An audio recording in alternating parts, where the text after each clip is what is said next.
नमस्कार दोस्तों, आप सभी का स्वागत है कहानी आपकी और मेरी ग्रहों की ज़ुबानी यूट्यूब चैनल के ऊपर। इसमें आज जो हम लोग बात करेंगे कर्क लगने के लिए कैसा रहेगा 3 अक्टूबर से 9 अक्टूबर का समय। देखिए, इसमें सबसे इम्पॉर्टेंट बात जो है मंगल आपके त्रिकोण के स्वामी भी है। तो धर्म, अर्थ, काम, मोक्ष, धर्म के कारक हैं। यहाँ पे लक्ष्मी कोण भी होता है। तो धर्म, अर्थ, काम, मोक्ष, धर्म, अर्थ और अर्थ के कारक भी हैं। तो धर्म और अर्थ का कॉम्बिनेशन आपको जीवन में दिखेगा कर्क लग्न के, और वो इस समय में लाभ स्थान में बैठे हुए हैं। मंगल मृगशिरा नक्षत्र में है, खुद ही के नक्षत्र में बैठे हुए हैं। ये बहुत एक आपके लिए पॉजिटिव चीज़ें लेके आएगा। आपको अच्छे मित्रों से लेकर अपने पैशंस को लेके आप इस समय में एक अच्छा समय अपने आप में कर सकते हैं। तो ये आपके लिए बहुत अच्छा समय इस समय चल रहा है मंगल के द्वारा। मंगल आपको सपोर्ट करने में पूरी तरह सहायता करते हुए दिखेंगे। मंगल जो है, अगर आप अपने बच्चों के स्पाउस के साथ तालमेल है तो वहाँ आपको थोड़ी सी गर्मा गर्मी दिख सकती है। बट अगर आप मशीनरी रिलेटेड काम करते हैं, मैकेनिकल इंडस्ट्री में है, माइनिंग के अंदर में है, मंगल से रिलेटेड कामों के अंदर में काम करते हैं तो आपको फ़ायदा मिलेगा। मंगल की देखिए 1, 2, 3, 4 चतुर्दृष्टि जो है वो आपके सेकंड हाउस में लग पड़ी है, और सप्तम दृष्टि संतान पक्ष पे और अष्टम दृष्टि आपके शत्रुओं के ऊपर में है। मंगल के साथ में एक चीज़ खराब ये है कि मंगल आपके लिए देखिए कर्म क्षेत्र के स्वामी तो हैं, बट मंगल आपके फर्स्ट हाउस में डेबिलेटेड होते हैं। फर्स्ट हाउस में वो नीच के होते हैं। तो वही कारण रहता है कि आपको किसी भी चीज़ के लिए प्लानिंग और स्ट्रेटेजी बनानी पड़ती है, और वो एक समय आपका इसलिए ज़्यादा लगता है क्योंकि बेसिकली कर्क लग्न जो है वो इमोशंस का है, चंद्रमा के कारण इमोशंस का है। साथ के साथ में शुक्र की राशि आती है चौथे घर में। मंगल यहाँ पे डेबिलेटेड रहते हैं, फोर्थ हाउस के अंदर में चंद्रमा डेबिलेटेड रहते हैं, और चंद्रमा जो है आपके चंद्रमा की राशि के अंदर में मंगल डेबिलेटेड रहते हैं, और चंद्रमा जो है आपके फिफ्थ हाउस में यानी कि संतान पक्ष में नीच के रहते हैं, और लग्नेश आपके फिफ्थ हाउस में डाउन रहते हैं। तो ये एक कारण है। और बुध की जो राशियां आती हैं, बुध आपके लिए देखिए 12वें स्थान का स्वामी है और साथ के साथ में तीसरे स्थान का स्वामी भी है। तो इन सब कारणों के कारण जो है वो आपको इमोशंस को कंट्रोल करने की ज़रूरत पड़ती है। आपके विचार बहुत तेज़ी से चलते रहते हैं। आध्यात्म की तरफ में आप जाते हैं, बट आध्यात्म की तरफ में एक लिमिट तक आने के बाद में प्रोग्रेस करने में आपको दिक्कत रहती है। अब राजा राम की कुंडली भी कर्क लग्न की थी, तो सीता जी से कितना भी अटैचमेंट था, बट सीता जी से वियोग उनका रहा ही रहा। शनि आपके सप्तम स्थान में बैठे हुए हैं। शनि जो हैं वो तीसरी दृष्टि से गुरु को देख रहे हैं। शनि धनिष्ठा नक्षत्र में यानी कि मंगल के नक्षत्र में चल रहे हैं। यहाँ पे आप देखिए तो अपने आप में काम त्रिकोण का कोने को अगर आप देखें तो शनि के कोण से अगर आप देखें तो आपका पूरा ध्यान अपने स्पाउस के ऊपर में लगा हुआ है। आपका पूरा ध्यान जो है देखिए आपके लिए अपने डेली जो काम है उनको आप देखेंगे तो सप्तम हाउस को लिया जाए, पार्टनरशिप को लिया जाए, साथ के साथ में लिटिगेशंस को लिया जाए, अपनी विवेक बुद्धि को लिया जाए, तो आप देखेंगे तो आपके यहाँ से त्रिकोण बनाया जाए तो उसमें गुरु पराक्रम स्थान में है, और पार्टनरशिप के अंदर में आपके ऊपर में एक दबाव बना हुआ आपको दिखेगा। सूर्य जो है वो आपके लिए घर के कारक हैं, परिवार के, कुटुंब के कारक हैं, मित्र हैं। वो ऐसे आपके चंद्रमा के मित्र हैं, आपके लग्नेश के मित्र हैं, और वो हस्त नक्षत्र में चल रहे हैं। तो सूर्य जो है पराक्रम, शत्रुओं के ऊपर, छोटे भाई बहनों का ईगो आप देखते हुए जाएंगे, उनके अंदर में वृद्धि होते हुए देखेंगे। साथ के साथ में आपके जो नौकर और रहन सहन है उनके लिए आप अच्छा करने की इस समय कोशिश करेंगे। बुध को इस समय में देखेंगे तो बुध अपने घर में बैठे हुए हैं और उच्च के होके बैठे हुए हैं। तो बुध जो है मार्गी हुए हैं 3 तारीख को, उत्तरा फाल्गुनी नक्षत्र के अंदर में चल रहे हैं। उत्तरा फाल्गुनी नक्षत्र जो है वो अपने आप में सूर्य का नक्षत्र है। तो वहाँ पे आपको गवर्नमेंट रिलेटेड कामों के अंदर में फ़ायदा मिलेगा। आपका मान सम्मान, आपके एफर्ट्स को रिकॉग्निशन मिलेगा। पराक्रम को रिकॉग्निशन मिलना बहुत ज़रूरी है। उच्च स्थान है तो आप और अधिक मेहनत करते हुए दिखेंगे। शुक्र नीच के हुए हैं। शुक्र आपके लिए जो है मित्र है बुध के, और शुक्र आपके एजुकेशन के कारक में है।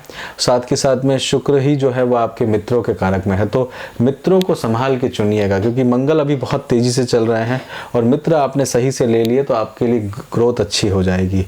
और शुक्र के साथ में प्रॉब्लम यह है कि वो चंद्रमा के नक्षत्र में यानी कि हस्त नक्षत्र में चल रहे हैं। हस्त नक्षत्र में काफ़ी सारी चीज़ें खुद के हाथों से आपको करने का मन इस समय में बना रहेगा। चलिए आगे बात करते हैं मकर राशि चंद्रमा के मूवमेंट से बात करते हैं। चंद्रमा पूर्वाषाढ़ा नक्षत्र में जाएंगे। पूर्वाषाढ़ा नक्षत्र जो है किसी तरह की अनकंफर्टेबल सिचुएशन को आप ओवरकम करते हुए इस दिन अपने आप को देखेंगे। सप्तम स्थान में चल रहे हैं तो स्पाउस या पार्टनर के साथ में ओवरकम करते हुए देखेंगे। किसी तरह की पेशेंस को आप अपने अंदर बढ़ाएंगे। कुछ स्ट्रगल रहेगा पर अंत में विजय आपको देखने को मिलेगी। उसके बाद चंद्रमा उत्तराषाढ़ा नक्षत्र में चले जाएंगे। उत्तराषाढ़ा नक्षत्र जो है वो स्वयं जो है वो सूर्य का नक्षत्र है। पिता के साथ संबंध बैठाने का, पिता के साथ तालमेल बैठाने का समय ये आपके लिए रहेगा। किसी चीज़ को पेनिट्रेट करेंगे। अपनी विल पावर के साथ साथ में अपनी डिज़ायर, महत्वाकांक्षा, समय का भी ज्ञान देते हुए इसमें जाएंगे और उसी के साथ में अपनी स्किल को बढ़ाने का काम इस दिन आप कर सकते हैं। चंद्रमा जो है श्रवण नक्षत्र में चले जाएंगे। श्रवण नक्षत्र जो है वो चंद्रमा का नक्षत्र है। भगवान विष्णु जो हैं वो इसके देवता हैं और यहाँ पे आप प्रिजर्व करके देखें। किसी की बातों में इस समय ना आए तो बेटर आपके लिए रहेगा। आपको इस समय बाहर की दुनिया से काफ़ी सारे ऊपर नीचे की बातें सुनने को मिलेगी। इनसे थोड़ा सा सावधानी से चलिएगा। गुप्त धन को प्राप्त करने के बारे में आपको एक ऐसे ही रूमर टाइप आपको देखने को मिल सकता है, उससे आप बचने की कोशिश करिएगा। इंडिपेंडेंट काम करते हैं तो इंडिपेंडेंट काम को डिसिप्लिन से करते रहिएगा, वो आपके लिए बेनिफिट रहने वाला है। चंद्रमा की बात करते हैं। देखिए धनिष्ठा नक्षत्र में चले जाएंगे, मंगल के नक्षत्र में जाएंगे। मित्रों को सावधानी से चुनिएगा, वो आपके लिए बेटर रहेगा और मित्रों के साथ में आपसी रंजिश मत लेके आइएगा। धनिष्ठा नक्षत्र के अंदर में किसी भी चीज़ का आप जो है वो एक अनाउंसमेंट वगैरह करना चाहते हो तो वो आप कर सकते हैं। किसी भी चीज़ में ऑप्टिमिस्टिक आप जाना चाहते हैं तो जाइएगा। अष्टम भाव में चल रहे होंगे तो थोड़ा नेगेटिविटी भी आपको आता जाएगा। यात्राएं करते हुए ध्यान दीजिएगा। ट्रैवलिंग के अंदर में एक्सीडेंट से बचने का कोशिश भी आपको करना चाहिए। स्पाउस की भी हेल्थ का या स्पाउस के भी जो है हेल्थ का या ट्रैवलिंग के अंदर में एक्सीडेंट वगैरह से बचने की कोशिश आपको करनी चाहिए। इस समय में और आगे बढ़ते हैं। शतभिषा नक्षत्र में राहु का नक्षत्र है। राहु आपके कर्म क्षेत्र में बैठे हुए हैं। राहु का कर्म क्षेत्र के अंदर में कर्म को बढ़ाने का काम करेगा। राहु भरणी नक्षत्र में है तो थोड़े से डेबिलिटेड रहेंगे क्योंकि शुक्र जो है वो डेबिलिटेड है। अपने से छठे स्थान पे चल रहे हैं तो शत्रु आपको सामना देखने को मिलेगा कर्म स्थान के ऊपर में। आगे चलते हैं। चंद्रमा जो है वो शतभिषा नक्षत्र के बाद में चंद्रमा पूर्वाषाढ़ा नक्षत्र में जाएंगे तो 7 तारीख को थोड़ा संभाल के बिताइएगा। 8 तारीख को जो पूर्वाषाढ़ा नक्षत्र के अंदर में उनका मूवमेंट रहेगा यानी कि गुरु के नक्षत्र में रहेगा। गुरु आपके लिए त्रिकोण में चल रहे हैं। यात्राएं लेके आएंगे। अपने ग्रैंड चिल्ड्रन से आपको मिलने का समय मिलेगा और ये समय जो रहेगा आपके पिता के साथ में आप सामंजस्य बैठा सकते हैं। यात्राएं कर सकते हैं।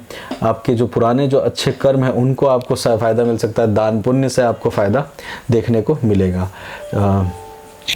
उसके बाद में चंद्रमा जो है उत्तरा भाद्रपद नक्षत्र में चले जाएंगे। उत्तरा भाद्रपद नक्षत्र जो है वो स्वयं जो है रुद्र का नक्षत्र है। किसी चीज़ को आप सेक्रीफाइस करते हुए इस दिन अपने आप को देखेंगे और साथ के साथ में बैक साइड के अंदर में कुछ सेक्रीफाइस करेंगे।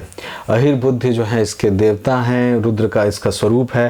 पूर्वा भाद्रपद और उत्तरा भाद्रपद दोनों ही ये समय में जो है अपने आप में रुद्र के रूप में रहते हैं और ये थोड़ा रेस्ट का टाइम भी आपको देखने को मिलता है। ग्रैंड चिल्ड्रंस के साथ में आप रेस्ट कर सकते हैं।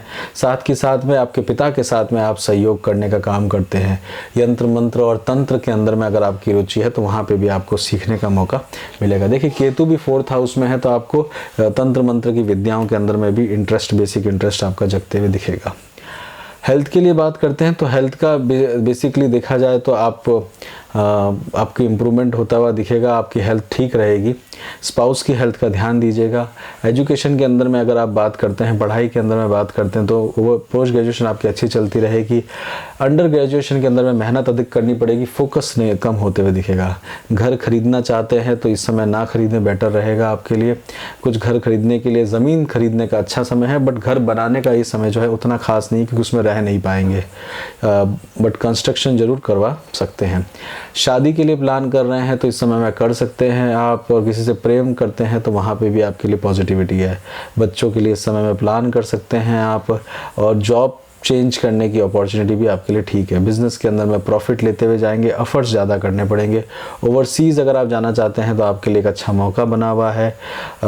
इस समय में घर जाने के बारे में सोच रहे हैं तो घर के अंदर में थोड़ी सी चिंता आपके बनी रहेगी, तो घर ना जाएं तो ज़्यादा बेहतर रहेगा। मंगल की चतुर्दृष्टि वहाँ बनी हुई है। शत्रुओं के ऊपर में अगर आप सोचें तो शत्रुओं के ऊपर में आप इस समय में शत्रु के ऊपर में विजय प्राप्त करते हुए आपको दिखेंगे। यात्राएं आपके लिए बनी रहेगी। शेयर मार्केट के अंदर में अगर आप काम करते हैं तो शेयर मार्केट के अंदर में आपको लाभ देखने को मिलेगा। सावधानी वाले दिन आपको ऑलरेडी इसमें बता दिए हैं। किसी तरह की रेमेडी अगर आपको करने की हो तो आपको चंद्रमा के कारण आप रुद्राभिषेक कर सकते हैं। साथ के साथ में शनि सप्तम स्थान में चल रहे हैं तो उच्च के रहते हैं, हालांकि वक्री इस समय में चल रहे हैं, फिर भी आप कुत्तों को रोटी दे सकते हैं, वो आपके लिए फ़ायदेमंद रहेगा। शुक्र इस समय में डाउन चल रहे हैं, और शुक्र का डाउन चलना यानी कि एजुकेशन में अगर आपके तकलीफ वगैरह आ रही है तो जो छोटी बच्चियां होती हैं उनको कोई गिफ्ट आइटम देने से आपको लाभ देखने को मिलेगा।